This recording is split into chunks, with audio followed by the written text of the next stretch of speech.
ദൈവത്തിന് സ്തുതി. സങ്കീർത്തനം 79. ദൈവമേ, ജാതികൾ നിന്റെ അവകാശത്തിലേക്ക് കടന്നിരിക്കുന്നു. അവർ നിന്റെ വിശുദ്ധ മന്ദിരത്തെ അശുദ്ധമാക്കുകയും യെരൂശലേമിനെ കൽക്കുന്നുകളാക്കുകയും ചെയ്തിരിക്കുന്നു. അവർ നിന്റെ ദാസന്മാരുടെ ശവങ്ങളെ ആകാശത്തിലെ പക്ഷികൾക്കും നിന്റെ വിശുദ്ധന്മാരുടെ മാംസത്തെ കാട്ടുമൃഗങ്ങൾക്കും ഇരയായി കൊടുത്തിരിക്കുന്നു. അവരുടെ രക്തത്തെ വെള്ളം പോലെ അവർ യെരൂശലേമിന് ചുറ്റും ചീന്തിക്കളഞ്ഞു. അവരെ കുഴിച്ചിടുവാൻ ആരും ഉണ്ടായിരുന്നതുമില്ല.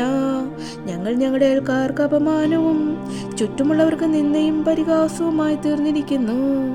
യഹോവേ, നീ നിത്യം കോപിക്കുന്നതും നിന്റെ തീക്ഷ്ണത തീ പോലെ ജ്വലിക്കുന്നതും എത്രത്തോളം!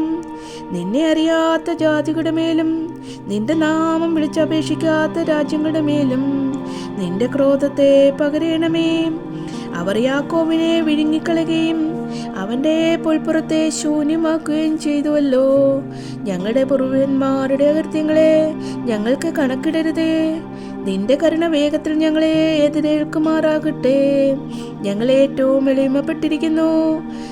ഞങ്ങളുടെ രക്ഷയായ ദൈവമേ, നിന്റെ നാമമഹത്വത്തിനായി ഞങ്ങളെ സഹായിക്കണമേ.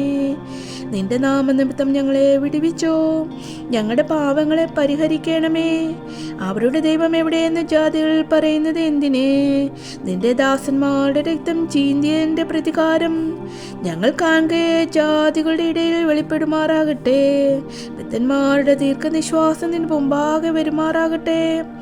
മരണത്തിന് വിധിക്കപ്പെട്ടിരിക്കുന്നവരെ നീ നിന്റെ മഹാശക്തിയാൽ രക്ഷിക്കണമേ.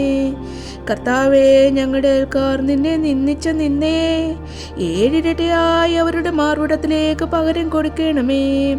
എന്നാൽ നിന്റെ ജനവും നിന്റെ മേച്ചിൻ പുറത്തെ ആടുകളുമായ ഞങ്ങൾ എന്നേക്കും നിനക്ക് സ്തോത്രം ചെയ്യും. തലമുറ തലമുറയോളം ഞങ്ങൾ നിന്റെ സ്തുതിയെ പ്രസ്താവിക്കും.